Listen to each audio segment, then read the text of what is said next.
comme toi, je dis, je comprends pas. Ben, tu creuses et tu fais ressortir des choses que d'autres n'ont pas, parce que je vais faire comme ça. Ouais, je vais faire comme si je savais. Ça, tu le sens souvent hein, dans la pièce. Où moi, je dis, non, mais belge, blonde, j'ai pas compris. Tu peux recommencer, j'utilise beaucoup. Ça décoince et on sent le soulagement dans la pièce. Bien sûr. Ouais, Moi non plus, j'avais rien compris. Prendre le temps et tu vas faire un 360. Et tu... Ça, c'est terrible au début, non? Ah ben, c'est horrible. C'est horrible. C'est vrai que là, c'est important d'avoir un bon coach qui dit non, mais tu vas te calmer. En fait. C'est vrai que de prendre son temps et tout ça. Et ça a été une des meilleures années. On donne des cadeaux aux gens à demandant c'est pas de l'aide, c'est de l'information. Ouais. Est-ce qu'on peut partager de l'information? On ne demande jamais un job. Juste, ça m'intéresse. Elle est devenue directrice générale à 32 ans. Pas en cherchant le pouvoir, mais en disant toujours oui aux défis qu'on lui lançait. Chez Kipling, puis chez Nike, elle a dirigé, innové et parfois tout remis en question. Pendant 30 ans, elle est restée au sommet. Pas en jouant la sécurité, mais en osant changer, douter et même se préparer à partir. Elle a ensuite pris la tête d'Oxybul, où elle a transformé sa manière de manager, faire confiance, transmettre et cultiver l'audace collective. Aujourd'hui, à 62 ans, Catherine partage ce que beaucoup n'osent pas dire. Comment durer et surtout, comment rester libre. Une masterclass pour tous ceux qui veulent rester dans le match. Bonjour Catherine. Bonjour. Je suis extrêmement heureuse de te recevoir aujourd'hui. Merci beaucoup. Est-ce que tu acceptes de te présenter pour qu'on puisse mieux te connaître? Oui, bien sûr. Donc Catherine de Blecker, comme tu peux l'entendre, mon nom de famille, c'est mon nom de jeune fille flamande. Je suis née en Belgique, j'ai aujourd'hui 62 ans et quelques mois, et heureusement retraitée depuis quelques semaines. Et j'ai 2 enfants, un garçon de 31 ans et une fille de 28 ans. Et donc je viens de finir ma carrière, dont je suis très fière et heureuse. Ah ouais, une super carrière dont tu vas nous parler. Absolument. Qu'est-ce qui t'a donné envie? Pourquoi tu as accepté ma proposition? Surtout ton énergie. Je suis ravie que tu abordes ce sujet parce que c'est vrai qu'on est entouré avec de pas mal de personnes qui ont des doutes sur le sujet et créer un peu de contenu auquel on peut, qui nous ressemble ou auquel on peut se référer, c'est vraiment un joli sujet.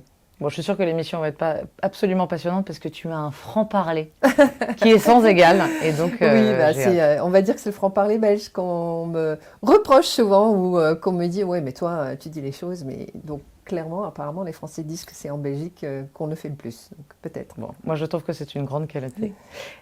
De quoi tu avais envie quand tu étais petite? Tu rêvais de quoi? Je voulais être danseuse. Et je suis encore danseuse, donc j'ai vécu parallèlement, je n'ai pas arrêté de danser, je danse encore avec plein de jeunes, mais je danse encore. Et à 18 ans d'ailleurs, le ballet de la Anvers est venu me voir en me disant on te veut, et moi oui, et ma maman non. Et aujourd'hui je suis bien contente de ne pas l'avoir fait parce que c'est une vie de bohème qui n'aurait pas forcément été la vie qui m'aurait le plus plu. C'est toi qui as choisi de ne pas le faire?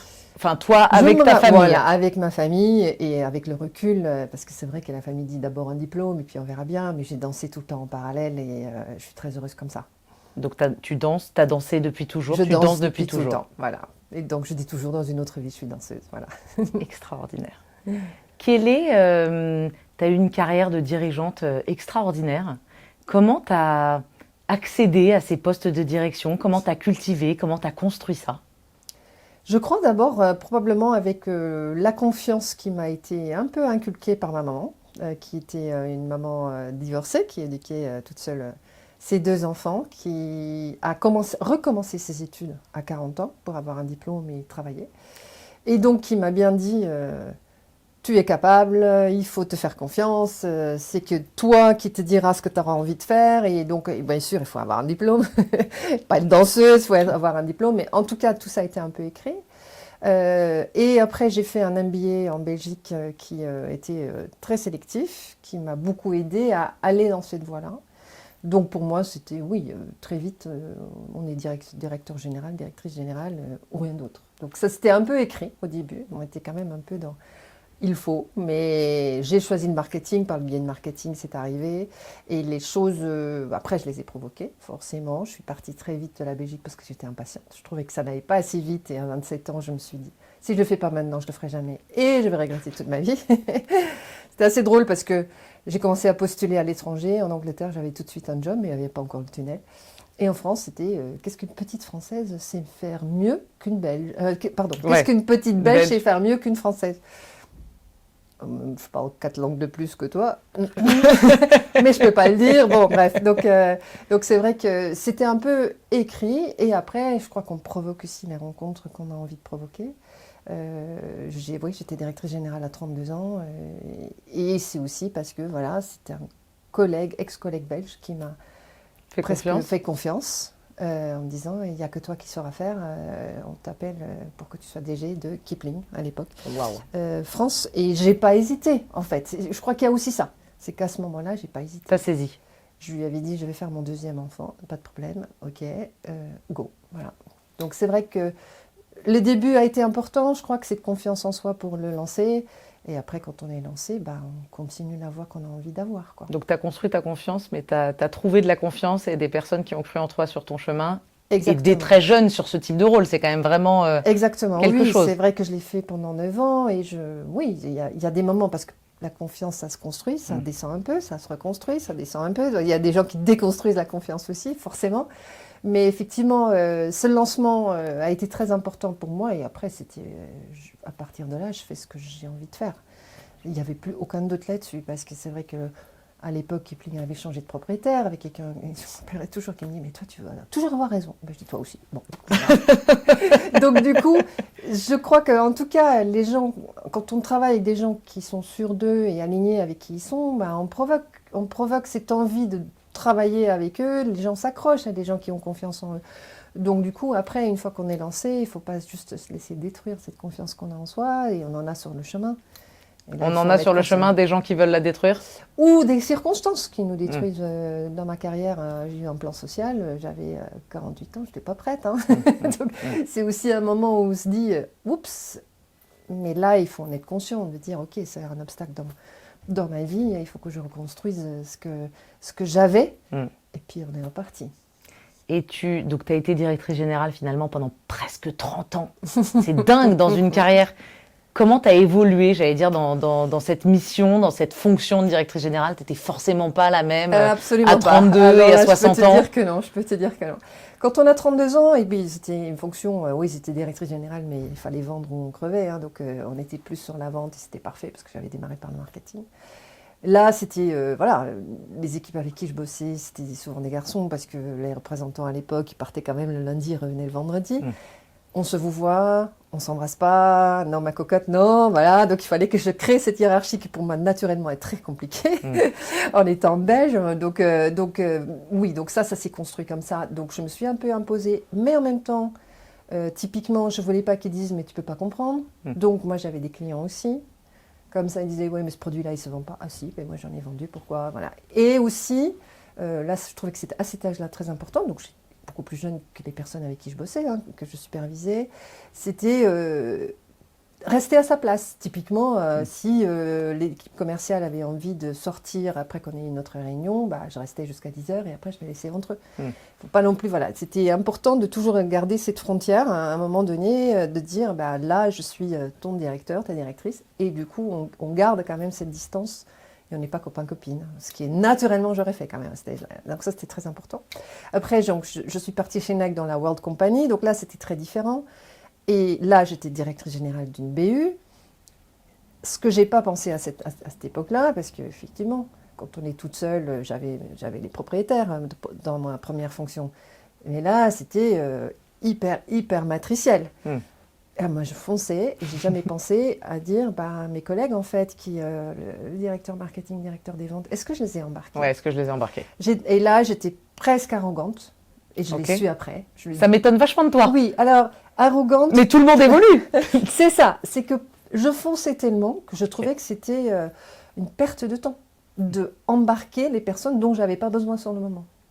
Et au-delà de ça, j'étais aussi, encore à cette époque, là, c'était la World Company, l'étiquette que j'avais sur mon front, c'était Nike. Donc les gens qui m'intéressaient pas, qui m'apportaient rien au niveau professionnel, ne m'intéressaient pas. Ça ne m'intéressait pas.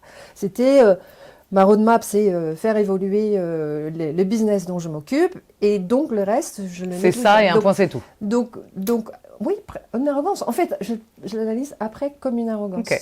Et effectivement, le fait de dire t'as pas embarqué tes collègues au bon moment où moi je trouvais que c'était vraiment non, c'était pas utile. Ouais.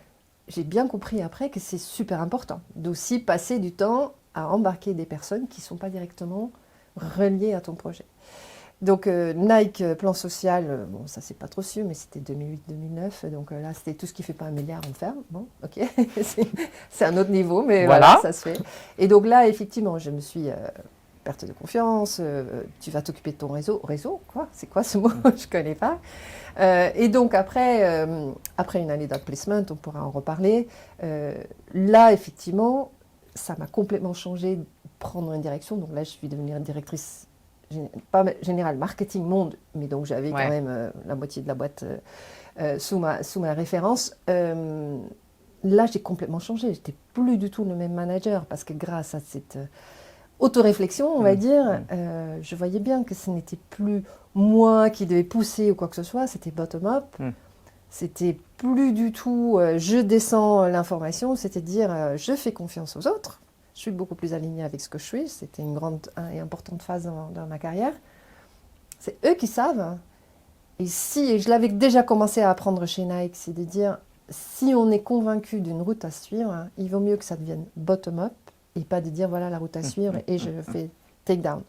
Donc en fait, quand je suis arrivée donc chez DLC, les équipes, je leur disais, vous êtes là pour une raison, donc vous allez me dire pourquoi vous êtes là, je vous fais confiance, jusqu'à la preuve du contraire. Ce que j'ai toujours fait, les Belges font ça, hein, les Français, je ne fais pas confiance jusqu'à la preuve du contraire. Les Belges, toi, tu fais d'abord confiance. Je me suis fait traiter de naïve, je ne sais pas combien de temps, j'étais trop naïve. Je préfère être naïve et faire confiance aux gens jusqu'à la preuve du contraire que l'inverse. Et donc, en faisant confiance aux équipes, en fait, la stratégie, elle remonte parce qu'on est devenu un vrai chef d'orchestre et plus un accordeur de son. Et puis ils ont quand même envie, j'allais dire, de donner le meilleur d'eux-mêmes quand ils sont considérés et que la patronne qui arrive a confiance en eux. C'est super porteur. Exactement. Et là, pour le coup, moi je le disais toujours, on allume une allumette et c'est tout de suite le feu. C'est vrai. Aussi dans les moments super durs, où les équipes, quand on a une adversité qui arrive, un changement de management ou quoi que ce soit, se montrer vulnérable et dire je ne sais pas, je suis perdu. Mais les équipes disent c'est pas grave, on se serre les coudes et on est tous alignés. Donc on est beaucoup plus efficace, on remonte l'info, on la redescend. Moi je dis toujours je suis pas postière en fait. Hein, les infos circulent et le seul moment où vous devez m'en informer, c'est si vous anticipez que je vais pas être alignée, si quelqu'un vient me voir de l'extérieur et dire ton avis là-dessus, si vous croyez que je serai pas alignée avec ce que vous avez fait, il faut venir me voir. Sinon vous y allez. Ah oui. Vous y allez. C'est vous qui savez. Donc gain en efficacité extraordinaire. Il n'y a pas de circulation. Et donc, bon, au début, ça fait vaciller un peu les personnes parce que, un, ils deviennent responsables. Et deux, il faut trouver le bon moment de dire est-ce qu'on est aligné ou pas. Quand on ne se connaît pas, est-ce qu'on est aligné ou pas. Donc au début, il y a un peu de copie dans les mails, mais après, je ne suis jamais en copie. Hors de question. Je ne suis jamais en copie des mails. C'est rare. Mais ça marche tellement bien. Parce que déjà, si on prend quand même le temps de faire des one-to-one avec ses équipes, et puis on prend le temps que toutes les équipes, enfin toutes les personnes de l'équipe se voient, pour qu'on puisse exprimer des choses ou aligner sur des choses. Mais après, on n'est pas... Mais ça, tu vois, ça m'interpelle vachement, et je trouve que c'est vraiment une preuve probablement de la confiance avec laquelle tu as grandi, parce que si tu peux pouvoir la projeter aussi fort, c'est quelque chose de rare dans le sens où les directeurs, les dirigeants, les managers vont se sentir presque obligés d'avoir l'information ou avoir peur de louper ça ou de ne pas montrer qu'ils étaient sur la balle et donc il faut surtout savoir. T'as raison. Et ça crée de la réunionie, de la déresponsabilisation qui est extrêmement néfaste pour les organisations. Moi j'en ai vu très très peu des dirigeants qui fonctionnent comme toi. Et pourtant c'est tellement efficace. Et oui, j'avais plein de gens qui disent je te forward ce mail, t'es pas en copie. Oui, mais qu'est-ce qui te fait croire que je suis pas au courant Ouais. Parce que souvent, ces trucs-là, c'est quand il y a des conflits d'intérêts ou des choses comme ça dans la société qui font que et tout le monde met tout le monde en copie. Mais effectivement, c'est quand même un bon outil pour faire avancer les choses. Et même si on n'est pas très à l'aise, je comprends. Je le dis toujours. Si on n'a pas confiance en soi, les autres sont une menace. Moi, ma plus grande gratitude, si mes équipes peuvent prendre ma place. c'est qu'ils ont évolué, qu'on les a fait grandir et que moi, je peux aller grandir ailleurs et faire autre chose. Donc, je crois que ça, c'est essentiel, de ne pas se sentir menacé par ses propres équipes. Mais après, c'est une efficacité extraordinaire. Mes équipes se reconnaîtront, mais ils deviennent tous des TGV. Parce que tout d'un coup, on fonce. Est-ce qu'un tel va être d'accord ou quoi que ce soit, on se réajuste entre nous s'il faut. Mais c'est vrai que ne pas être en copie, et j'avais quoi, 20 mails par jour, hein. Ah non, mais c'est dingue. Et quand j'étais en vacances, c'était je suis pas là, tous les mails en copie se détruisent directement. Et c'est vrai, j'avais programmé. Et si vous croyez que c'est vraiment important, forwardez-le moi. C'est très très intéressant. Et j'espère qu'on trouvera le moyen de poursuivre cet échange. Je trouve ça extrêmement intéressant et beaucoup trop rare. Et donc du coup, voilà, les équipes ont confiance, osent prendre des initiatives et avancent beaucoup plus vite que juste remonter et descendre des informations en fait. Et avoir des réunionites, comme tu dis, perpète. Je suis trop impatiente. Ouais, mais c'est génial. Et puis tout ça, c'est au service du développement, c'est au service du développement du business, c'est au service du développement humain. Enfin, ça n'est que vertueux. Voilà. Donc après, mon dernier job chez Oxybul Éveil et Jeu, j'ai exactement pareil travaillé comme ça. J'ai vu 100% des équipes. Je les ai tous pris un par un au début pour les faire parler, faire mon rapport d'étonnement ou quoi que ce soit. Et autre petite astuce, parce qu'il y a quand même des gens qui disent on ne lui fait pas confiance. Pas d'office, on est français, on va dire comme ça. C'est une vraie astuce. Je donne très vite une faiblesse. Ouais. Je leur donne à moi pour qu'ils disent bon, ok, je peux lui faire confiance parce qu'en fait, je peux utiliser ça contre elle. Et donc, du coup, on a une discussion peut-être tout de suite très ouverte où je leur parle effectivement de leur fierté, de ce qu'ils ont loupé, pour qu'on ait cette relation de confiance et que derrière on puisse bosser ensemble. Ça ne veut pas dire qu'il y en a qui quittent, hein, ou que je dois faire quitter. Mais là, pouvoir travailler avec des gens avec lesquels on est aligné, enfin on sait que globalement on est aligné, les seules choses sur lesquelles il va falloir qu'on s'aligne, c'est quand on va prendre une initiative, un risque ou quoi que ce soit, mais sinon...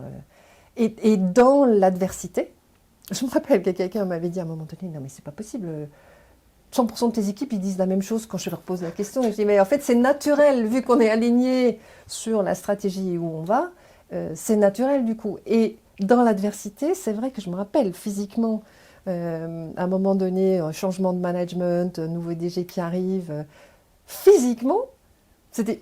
Tout le monde debout, genre, non mais vous comme un seul homme. Attaquer notre chef là, hein, oui, comme un seul homme, vraiment. Et du coup, ça m'a beaucoup étonnée, parce que je ne l'avais pas forcément anticipé. Ah ouais. Et c'est un vrai bonheur, hein.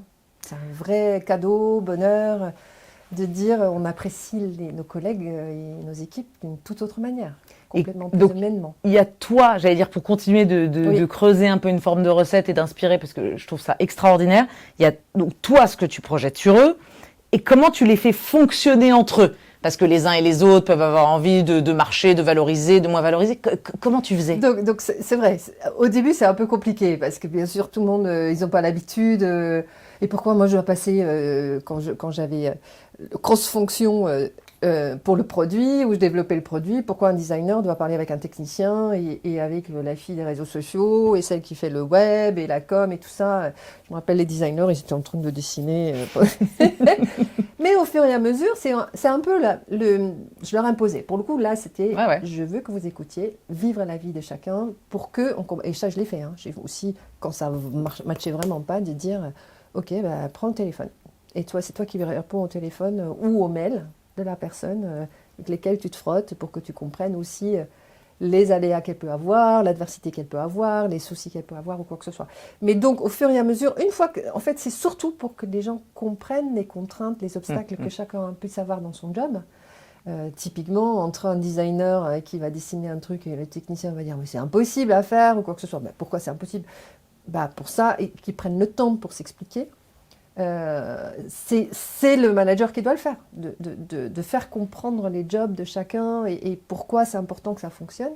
Après, une fois qu'il y a l'esprit d'équipe et que là, ça aussi, hein, prendre le temps de dire c'est quoi la roadmap, c'est quoi le one page, où on va, est-ce que ça coche les cases qu'on s'est toujours donné ou quoi que ce soit, tout ça, ça aide pour fluidifier un petit peu la chose. Mais c'est vrai qu'il y a au début un petit peu de résistance. Et ils savent après aussi, le one-to-one est quand même hyper important, où on ne parle pas forcément de dire est-ce que tu as fait ci, est-ce que tu as fait ça, c'est comment ça se passe pour toi cette semaine. qu'est-ce que tu as vécu, est-ce qu'il y a des réunions, et le feedback permanent. Alors là, pour le coup, pareil. T'es forte pour C'est ça. naturel, mais c'est naturel. On le vit plutôt dans la joie que dans l'adversité, quand on fait confiance aux gens, de dire « Ah, génial, t'as fait ça », bon, mettre les gens à faire parler. J'en suis très fière de ça, j'en ai emmené plein qui n'osaient pas présenter. Ah non, mais c'est la chef qui va présenter. Mais hors de question. Non. Pourquoi moi je dois présenter ton boulot? C'est toi qui sais. Donc, du coup, tout ça vient beaucoup plus dans bravo, tu l'as fait. Oui, et donc du coup, on a un merci aussi de dire tu m'as challengé, mais je suis trop contente d'avoir fait. Donc, le feedback positif est 3 fois plus important que le feedback négatif. Le feedback négatif, les gens le font eux-mêmes. Hein. C'est pas forcément Les gens nécessaire. se l'auto-font. Exactement. Autocritique. Et encore plus les Recul. femmes. Donc, du coup, c'est pas vraiment nécessaire. Sauf si on croit qu'ils n'ont pas vu ça ou qu'ils ont pu blesser quelqu'un ou quoi que ce soit à ce niveau-là. Ou de dire t'étais hyper énervé, donc du coup je crois que tu as blessé quelqu'un, pourquoi? Voilà, on le prend dans le sens positif. Mais ça aide forcément à faire évoluer les gens. Est-ce que ça veut dire que du coup, dans toutes tes équipes dirigeantes, tu aurais presque pu imaginer que les uns et les autres dans leur rôle étaient interchangeables? Quand tu leur faisais une forme de vie ma vie, de mets-toi à la place de Jean-Claude parce que tu vas comprendre quelles sont ses difficultés, et du coup peut-être la manière dont il est pas d'accord sur ce sujet, est-ce qu'ils sont finalement interchangeables? Interchangeables, peut-être pas tout de suite, mais en tout cas, s'il y en a un qui est absent, on sait comment on peut combler, continuer à le faire. Et puis oui, forcément, dans les marketing, les coms ou quoi que ce soit, les gens, ils ont changé de boulot. Mais c'est plus de là de dire, parce que tout le monde a quand même une vraie spécificité dans son travail, c'est plus de dire on a la même voix et on bosse pour la marque du coup, on est au service de la marque. Donc on est plus alignés et donc on gomme tous ces centaines de mails qu'on puisse avoir pour des vraies bêtises, quoi. Donc du coup, on va plus vers l'essentiel et on est plus alignés. Donc c'est plus à ce niveau-là que je dirais. Leçon de management. Prise. Non, franchement, génial. Je rebondis sur un autre point. Tu as parlé tout à l'heure de vulnérabilité. Oui. Quand tu prenais la direction d'une équipe, tu étais tout de suite, dans les premiers temps, capable de dire là-dessus, peut-être que je me suis plantée, ou là-dessus, j'ai été vulnérable, ou j'ai moins réussi. Donc, une forme d'aveu de faiblesse pour créer des liens. Moi, je trouve que c'est aussi un fil extrêmement intéressant. Et peut-être que là, il y aurait un message ou quelque chose pour les jeunes managers. Aujourd'hui, on sait que l'équipe est intergénérationnelle. Il y a énormément de richesse dans toutes les générations. Exact. Les managers de 30, 40 ans doivent apprendre à extraire la valeur, à travailler avec des personnes de toutes les générations. Pour autant, c'est certainement plus difficile pour eux de piloter des gens avec beaucoup plus d'expérience parce qu'ils ont un autre regard, une autre manière de fonctionner. Qu'est-ce que tu aurais envie de leur dire à eux? C'est vrai que le management, on l'apprend qu'en faisant. On peut avoir toutes les théories du monde pendant son éducation. C'est quand même en l'apprenant, enfin en le faisant qu'on apprend de plus en plus. En fait, moi j'ai envie de dire, parce que c'est ce que je me serais dit il y a des années, enlève le « il faut ». Il y a trop de voix autour de nous et trop de gens de dire « ah mais fais pas ci, fais pas ça » en fait.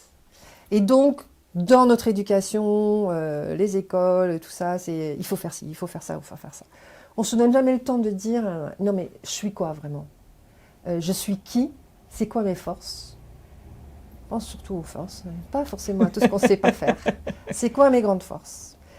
Et une fois qu'on l'a bien établi, et là, c'est pas si évident à trouver, hein, mais il y a des outils pour ça. Mais on se met sur le chemin. En trouver. Mais effectivement, qu'est-ce que j'aime faire? C'est ça en général les forces. Qu'est-ce que j'aime faire?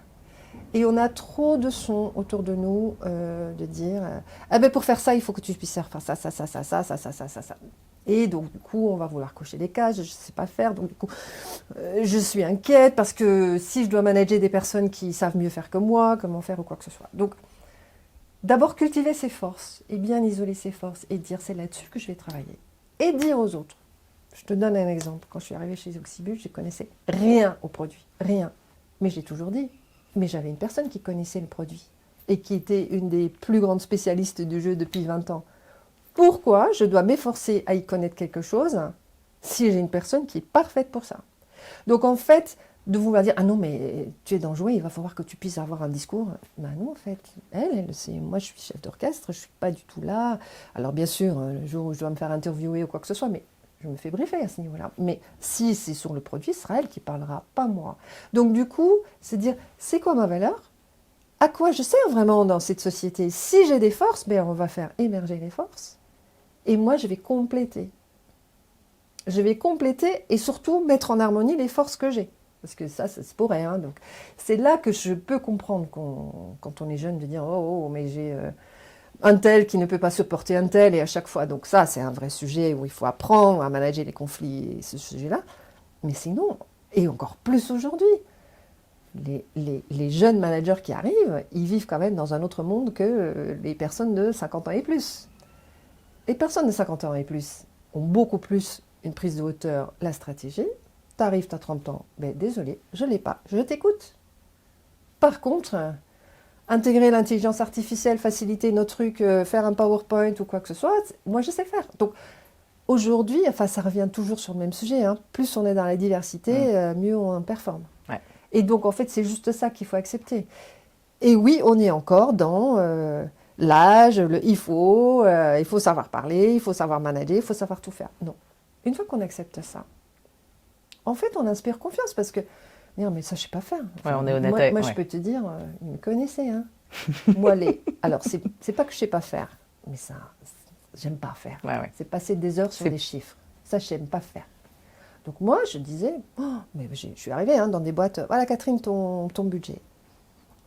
1000 lignes. Ok. Non, en fait, tu peux m'expliquer Je ne comprends pas. Bah, tu peux réexpliquer, je ne comprends pas. Et donc, quand Catherine, ton truc est bida, je ne sais pas. Tu peux lui dire parce que tu m'as bien expliqué, tu reproduiras mieux ce que tu m'as expliqué. Et donc, dire je ne sais pas, je ne comprends pas. Voilà, ça revient sur le sujet, ça fait remonter les personnes qui disent ah mais elle me fait confiance. Et du coup, bon après, moi j'ai aussi fait confiance à mon intuition. Bien sûr. Et pour ne pas te faire berner. Voilà, il y avait un truc qui clochait. Et je me rappelle, quand je suis arrivée chez Nike, en fait, il y avait 500 000 € qui se baladaient quelque part. Et je dis, mais ça colle pas. Donc on a creusé. Et je me rappelle, je dis, mais ça fait 3 ans qu'on est sur le même budget. Et t'es la première à voir qui. Ah, c'est vrai. Mais parce que je sentais. Ouais, tu mais sentais. aussi parce que quand je dis, je comprends pas, ben, tu creuses et tu fais ressortir des choses que d'autres n'ont pas. Parce que je vais faire comme si. Ouais, je vais faire comme si je savais. Ça, tu le sens souvent dans la pièce où moi je dis, non mais. Belge blonde, j'ai pas compris. On peut recommencer, j'utilise beaucoup. Ça décoince et on sent le soulagement dans la pièce. Bien sûr. Ouais, moi non plus, j'avais rien compris. Voilà. Donc, quand aujourd'hui me dire je ne sais pas, mais c'est plutôt, c'est grave, mais c'est plutôt reconnu comme une force que comme une faiblesse. Elle ose dire qu'elle ne sait pas. C'est peu cultivé. Moi, j'ai vu beaucoup de dirigeants prendre des postes. Je pense être très impressionnée par la taille du costume. Et du coup, dès le départ, me dire t'inquiète pas, ça je sais, ou je connais le secteur, ou j'ai déjà l'expérience. Et en fait, au début, on a le loisir de dire qu'on ne sait pas ou qu'on a besoin d'être éduqué. Quand les gens se rendent compte 6 mois, 12 mois plus tard qu'en fait, on n'avait rien compris et qu'on n'a pas la profondeur escomptée, ça ne se passe jamais bien. Ouais. Après, il y a aussi l'outil que je trouve très important. C'est que quand on arrive dans ce job, c'est de prendre le temps de voir 100% des personnes avec qui on va bosser en one-to-one. Aussi ces collègues-là dont je parlais au début, dire qu'est-ce que tu fais, pourquoi tu le fais, c'est quoi les problèmes, qu'est-ce que moi je peux faire, comment moi je peux améliorer ce que toi tu fais. C'est aussi ça, on est là pour ça, de dire. Et du coup, on entend plein de choses qu'on n'entendrait pas si, boum, on rentre tout de suite dans la boîte. Oui, dites-moi un peu, faites-moi vos praises, et puis j'écouterai. Le one-to-one, et pas forcément parler sur deliverable et toutes ces choses-là, mais c'est là qu'on entend, par exemple, quand on dit c'est quoi la marque pour toi on a autant de réponses. Il y a un petit sujet. Donc, en fait, tu entends aussi pour ton travail, mais prendre le temps. Déjà, les gens disent ils ont pris le temps de.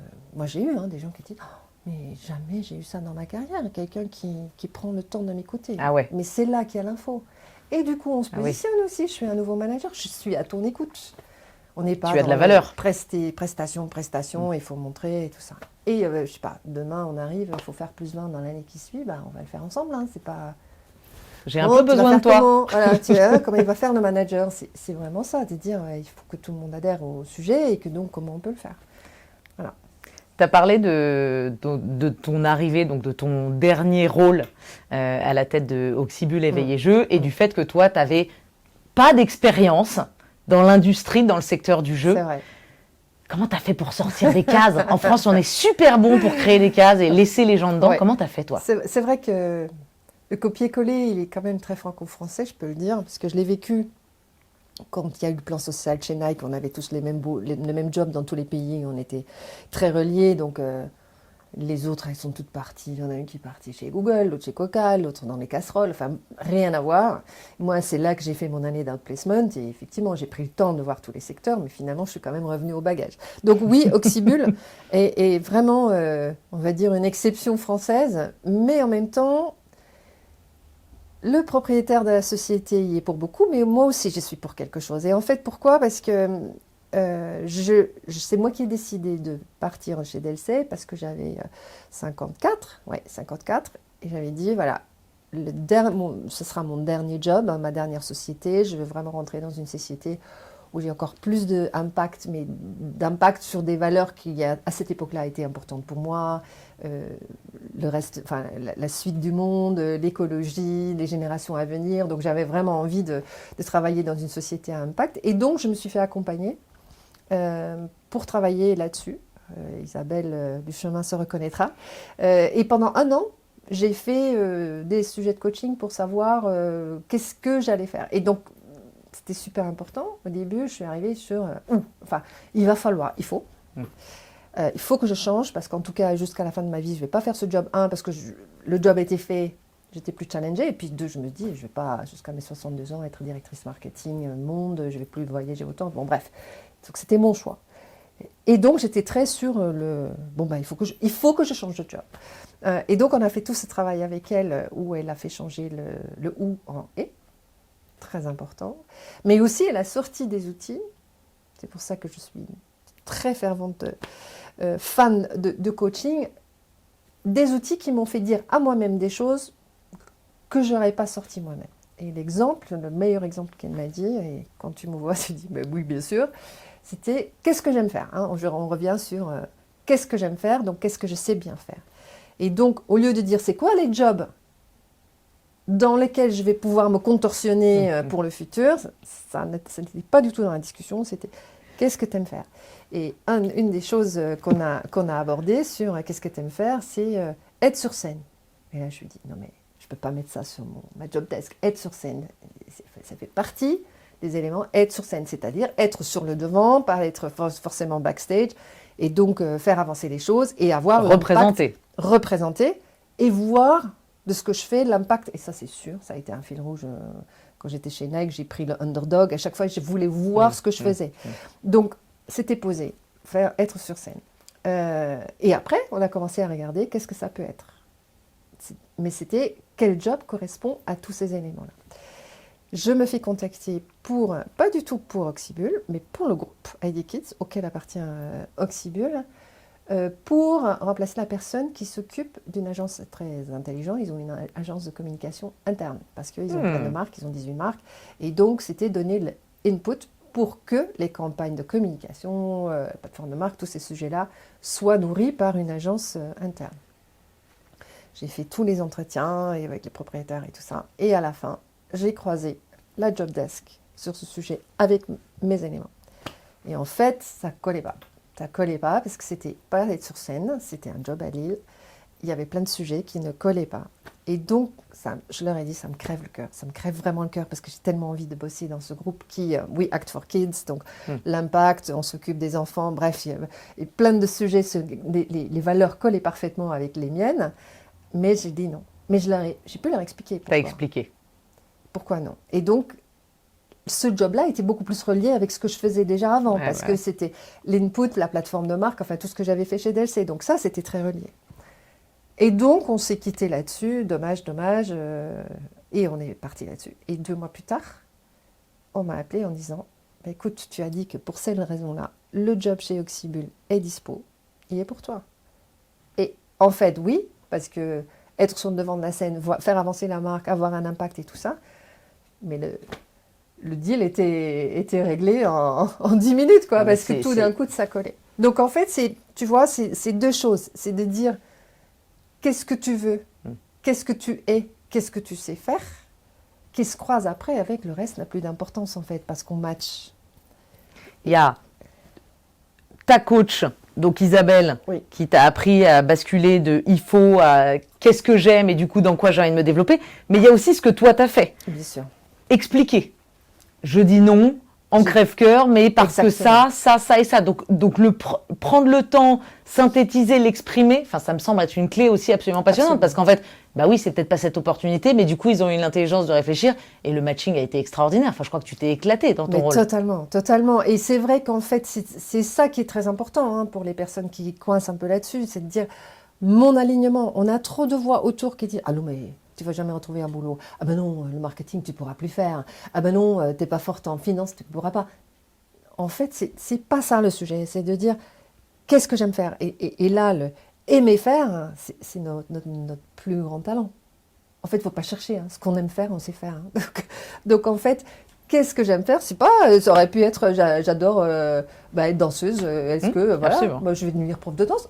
C'est possible. Ouais. Voilà. Donc, effectivement, et ça, c'est à tous les âges. Hein. Je le vois aussi avec les jeunes, de dire, non, mais il faut que je trouve un job là-dedans. Non, stop. D'abord, qu'est-ce que tu aimes faire? Qu'est-ce qui te met en joie? Tu te construis là-dessus. Exactement. Et tu te construis là-dessus. Et derrière, tu regardes quels sont les boulots qui peuvent le mieux correspondre. Et après, quand on est aligné avec ça, en fait, c'est plus qu'un plan d'exécution.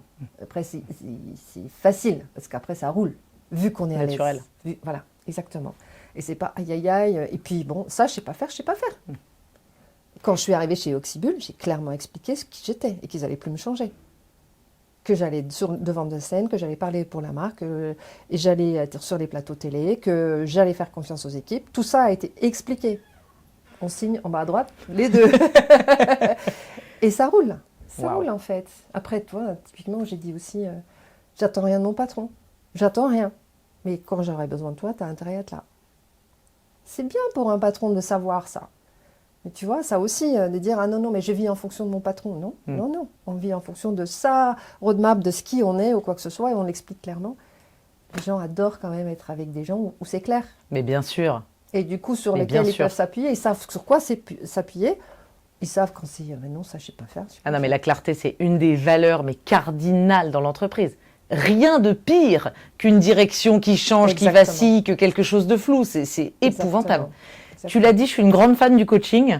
Oui. Il me semble que ça n'avait pas toujours été le cas. C'est-à-dire que dans ta carrière, en étant plus jeune, pas du tout. Tu n'avais pas vu la valeur que ça pouvait t'apporter. Pas du tout. C'est la première fois que je l'ai eu, c'est donc dans mon année d'outplacement, quand il y a eu le plan social chez NAC, quand j'avais 48 ans.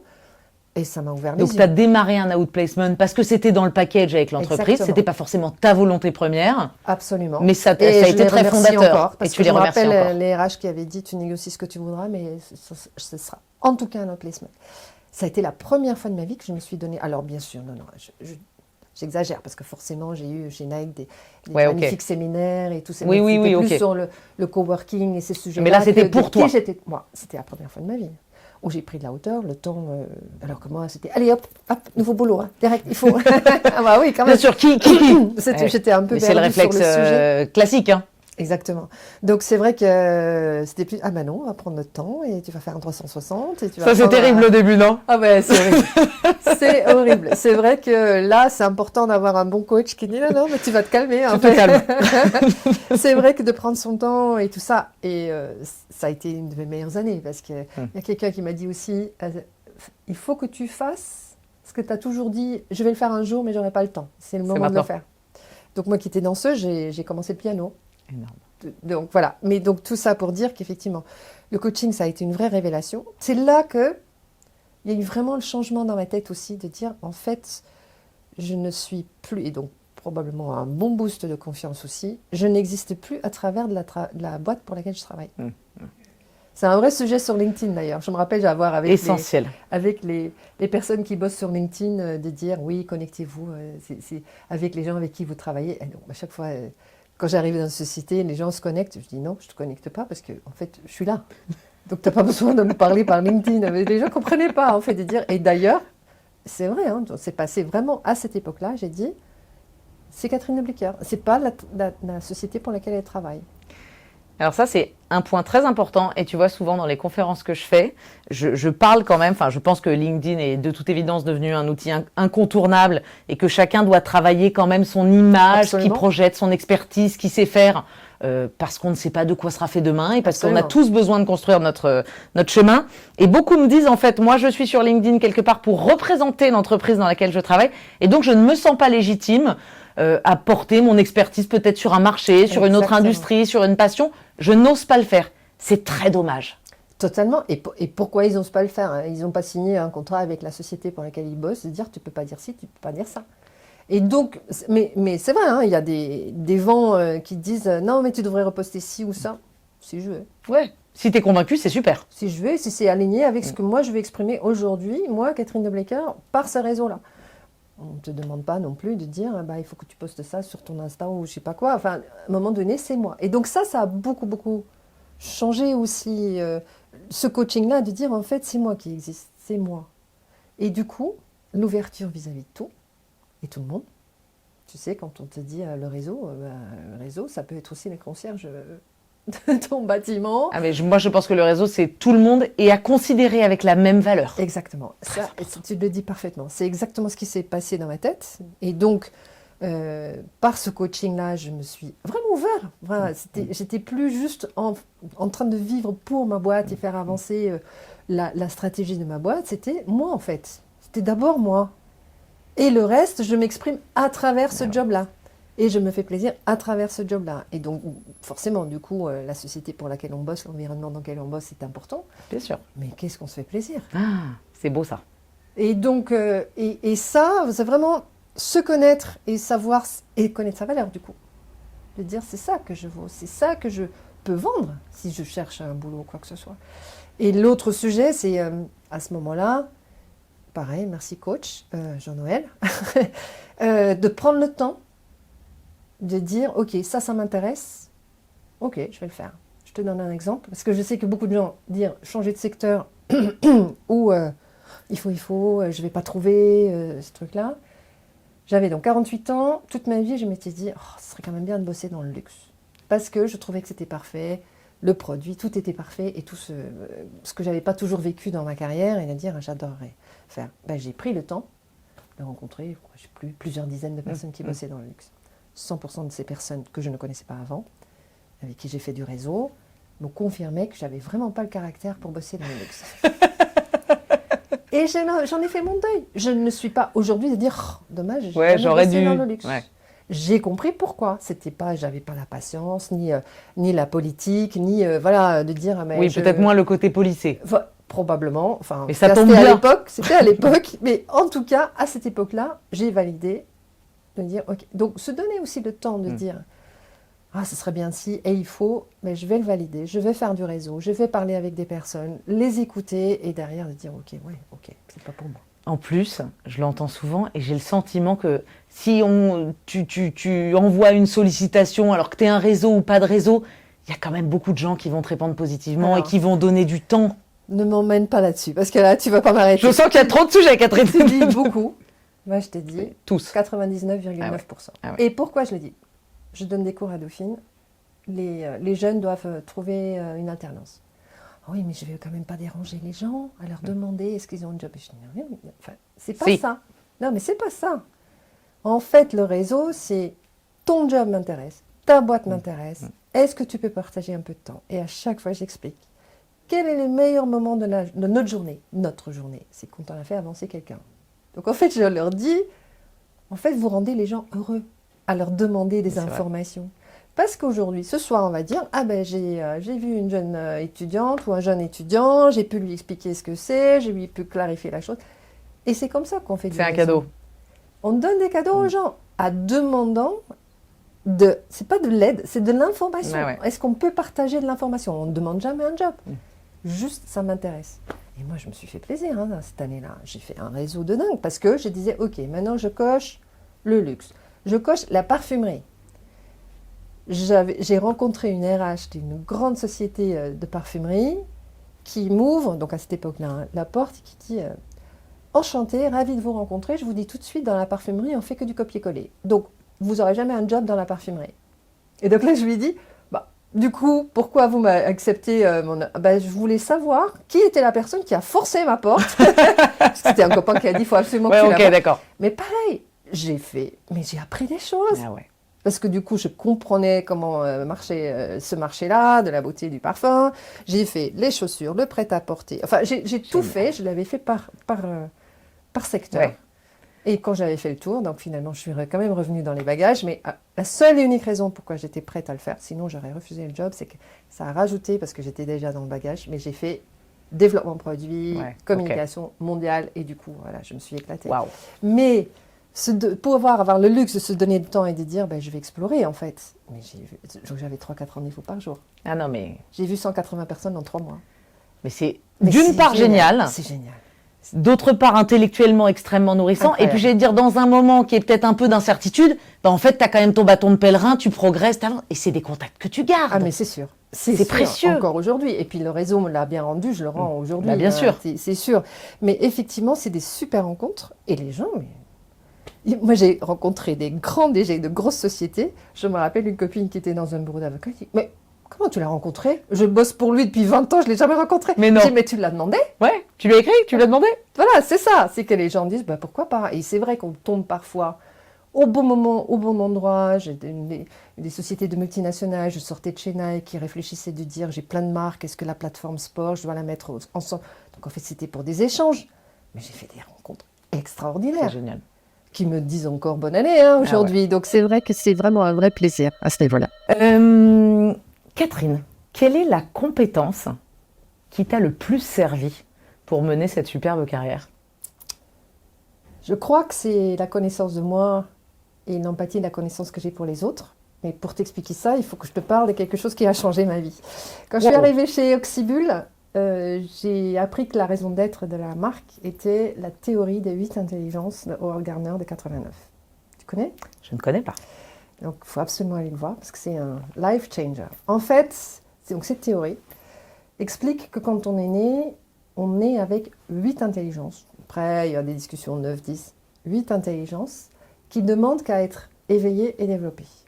Entre-temps, la science a prouvé qu'on est avec 100 milliards de neurones, dont 10% est connecté, et les autres ne demandent qu'à être connectés. Donc, tout ça se développe par son environnement.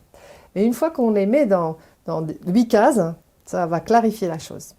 Donc, ce n'est pas, comme on dit beaucoup en France, l'intelligence littéraire et l'intelligence logique matheuse. Ok, ça, c'en est 2. Après, il y a l'intelligence visuelle. Photographe, peintre. L'intelligence auditive. Tu sais tout de suite où on va. Spatiale. Donc, on en est à 5. 5e. Non, 6e. Nature. La connexion qu'on a avec la nature. Donc, ça, c'est assez étonnant. Donc, c'est quand on est plus ou moins connecté sur la nature, un enfant va plus facilement comprendre une fleur plus une fleur, c'est 2 fleurs que 1 plus 1, c'est 2. Voilà. Et c'est aussi comment on grandit. Et les 2 derniers sont un peu plus méta. C'est la bonne connaissance de soi, qui on est, comment on fonctionne, et la bonne connaissance des autres. Waouh! Et le fait, ce que je te disais, comment la confiance, elle s'est construite, tout ça, et que dans la vie, j'étais déjà un peu armée, m'a fait aussi être plus dans je suis à l'écoute de l'autre et j'arrive à m'adapter dans mon environnement. Je crois aussi culturellement en Belgique quand même, on était vers l'extérieur dans plusieurs langues et quoi que ce soit qui fait que donc on est plus dans l'empathie de l'écoute de l'autre, l'adaptabilité de ça. Donc je crois que c'est ça qui m'a le plus aidé. Mais pour revenir sur la 8 intelligence, ça explique énormément de choses. Ça doit déstresser tous les parents de dire mon enfant il est bête parce qu'il n'est pas ni matheux ni littéraire. Dans les pays scandinaves, l'intelligence auditive est aussi importante que l'intelligence logique. Et donc on peut tous les développer. Et donc on a tous une combinaison unique de ces 8 intelligences. Une fois qu'on a posé ça, on peut se dire donc je peux en développer plus. Si je veux devenir pianiste demain, je peux. J'aurai un peu plus de temps à reconnecter mes neurones, mais je peux. Et au-delà de ça, c'est aussi de dire notre système d'éducation, mais aussi professionnel, nous oblige à être sur 1 ou 2 intelligences le plus focalisées. Donc quand je te dis j'étais danseuse dans une autre vie, les slasheurs aujourd'hui qui ont 3-4 métiers, donc nous on l'a souvent compensé avec un hobby C'est vrai. à côté. Mais les slasheurs qui disent j'ai 3 métiers, c'est assez logique parce que c'est plutôt là-dessus qu'on évolue pendant sa vie et qu'on peut plus ou moins les développer. Très intéressant. Donc c'est vrai que c'est un life changer parce que, prenons le handicap, un enfant aveugle, ok, il a encore cette autre intelligence, il nous battra tous dans un puzzle 3D. Parce qu'il a compensé avec d'autres intelligences ou d'autres talents le manque qu'il a quelque part. Donc si on n'est pas bon dans un truc, on est forcément meilleur à l'autre parce que c'est l'équilibre qui se fait. Et donnons la place à ça. Bah là, on revient sur l'alignement. Qu'est-ce que j'aime faire? Qu'est-ce que je sais faire? Génial. Donc cette intelligence-là, elle est prédominante chez quelqu'un, mais cultivons-la. Comment on fait pour se renseigner sur ces 8 intelligences? On tape 8 intelligences, vous allez tout de suite Ok. tomber dessus. Et donc, du coup, toutes les déclinaisons, vous allez faire des tests en ligne, faites-le, c'est très amusant. Ça va très m'occuper amusant. tout à l'heure. Exactement. Trop sympa. Merci Catherine. Je te propose Ouais. qu'on passe aux petites questions un peu rigolotes pour te connaître sous un autre angle. Ouais. Est-ce qu'il y a un film ou une série que tu aimes particulièrement? Il y en a une que je regarde et que je re-regarde, c'est Friends. Yes. C'est de mon âge. En VO, hein, quand même. Oui, faut pas en version déconner. originale, mais c'est vrai que c'est marrant comment on peut le revoir. Je le regarde comme un bonbon, en fait. Quand on a besoin d'un petit sniff ou quoi que ce soit. Ah, C'est regardez, réconfortant. voilà, exactement, c'est hyper réconfortant. Un Et ça personnage vieillit qui te pas. parle dans Friends? Ah ben Phoebe, hein, qui est alignée avec qui elle est, qui ne prend pas un nom. Elle n'est pas dans le il faut. Hein. Non, pas du tout, pas du tout. C'est vraiment ça, ouais. Trop sympa. Est-ce qu'il y a un livre que tu as envie de nous recommander? Oui, il y a un livre qui est important. Oui, surtout celui-là, je crois. En français, c'est Un petit rien peut tout changer. Il s'appelle James Clear. Il a été longtemps, en anglais, c'est Atomic Habits. Il a été longtemps numéro 1 sur toutes les ventes. C'est comment on peut changer ses habitudes, comment on peut débloquer certaines situations. Et c'est des trucs tout bêtes. Hein. Et donc, il montre les exemples sur comment je peux faire du sport. Ben, on dit tout de suite, ouais, je vais faire du sport, 1 heure par semaine minimum et tout ça. Lui, il dit, non, 10 minutes. On commence par 10 minutes. Start small. Forcément, on en fait 15. Et donc, au fur et à mesure, il faut que l'habitude soit visible. On la coche quand on l'a fait. Voilà, il y a plein de petites choses comme ça. Et ça se lit pareil, par petits bouts, comme un bonbon. Et vraiment très agréable à lire. Trop sympa. Est-ce qu'il y a quelque chose qu'on ne sait pas sur toi et que tu as envie de nous révéler? Je crois qu'il y a quelques personnes qui le savent, mais un truc qui est plutôt drôle, c'est que j'ai fait beaucoup de trapèze volant. Génial. Et je peux l'inviter tout le monde à l'essayer, parce que, en fait, trapèze volant n'a rien à voir avec la force, la performance ou quoi que ce soit. Trapèze volant, c'est bon, quand on a peur de la hauteur, on va utiliser la peur comme une adrénaline. Il faut faire confiance à l'autre, hein, on est attaché, donc tout ça n'est pas un sujet. Mais effectivement, on se jette un peu dans le vide. Hein, quand on va attraper la barre, en fait, il y a quelqu'un derrière qui vous tient, parce que vous êtes complètement diagonale, et quand la personne lâche, vous êtes parti. Et faire les mouvements, c'est ça qui est incroyable. Pareil, il faut faire confiance à l'autre. C'est au moment qu'on est en apesanteur. Quand on se balade là-haut, on ne sent pas forcément le moment qu'on est en apesanteur pour raccrocher ses jambes. Donc on doit écouter l'autre personne, dire qu'il dit hop, et c'est à ce moment-là. Et zéro effort, parce qu'on est en apesanteur, donc zéro effort.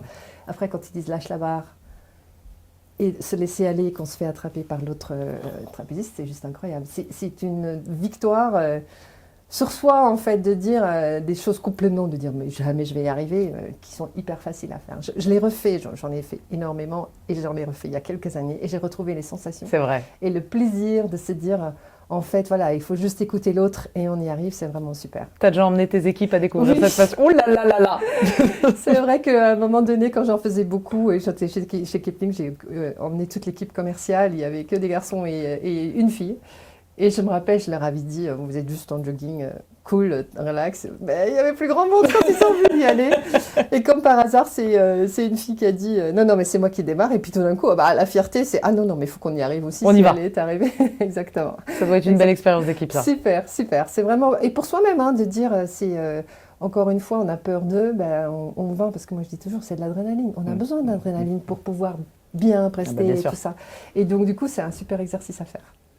Si tu pouvais inviter qui tu voulais à ta table, t'inviterais qui? J'inviterais certainement Madonna. Tous ceux qui me connaissent, voilà, j'ai grandi avec elle et j'ai trouvé toute sa carrière, peut-être un peu moins maintenant, mais enfin j'ai vu tous ses concerts, je l'ai suivi de près. Pourquoi? Parce qu'effectivement, elle était aussi alignée avec ce qu'elle était et c'était pas il faut. Je fais, c'est elle qui a changé en fait le monde de la musique, c'est elle qui a changé les tendances, c'était elle la trendsetter. Donc je l'admire beaucoup pour ça. Donc Madonna, c'est sûr. Là, ces jours-ci, J'aimerais bien discuter avec Claudia Sheinbaum, qui est la nouvelle présidente du Mexique, qui m'a beaucoup impressionnée. Je crois que ses leadership skills aujourd'hui dans l'adversité peuvent être très intéressantes. Et puis bien sûr Simone Veil, pas plutôt pour ce qu'elle a fait dans le passé, mais quand on regarde sa carrière, elle aussi, elle a avancé contre tous les obstacles qu'elle pouvait avoir sur son chemin. Elle était convaincue de ce qu'elle voulait faire et elle a avancé dans ce sens-là. Tu penses que vous auriez une super conversation toutes les quatre? Peut-être on en parlerait un peu trop. Ce serait une longue soirée. Une longue soirée, ça c'est sûr. Mais oui. Mais une sacrée soirée. Oui, je crois, oui. Trop bien. Est-ce qu'il y a une question que je t'ai pas posée, quelque chose que tu aurais aimé dire et que tu as envie de dire en guise de conclusion? En fait, on a parlé de plein de choses et merci beaucoup pour ça. En conclusion, j'ai envie de dire à chacun, fais-toi confiance. N'écoute pas forcément ce que te disent les autres. T'es trop émotionnel, trop intuitif, trop ci, trop ça. T'es quoi, t'es qui? Et plus tu seras aligné avec qui tu es, plus facile sera la vie et plus la vie va te donner des cadeaux. Trop bien. Immense merci Catherine pour cette interview, ça a été extraordinaire. Merci beaucoup. Trop bien. Quel échange de dingue! Si ça vous a parlé, abonnez-vous à la chaîne YouTube et suivez Noldy sur les réseaux sociaux. Votre soutien fait toute la différence pour mettre en lumière ses talents et casser les préjugés. L'expérience est tendance et c'est même un levier de performance. À très vite.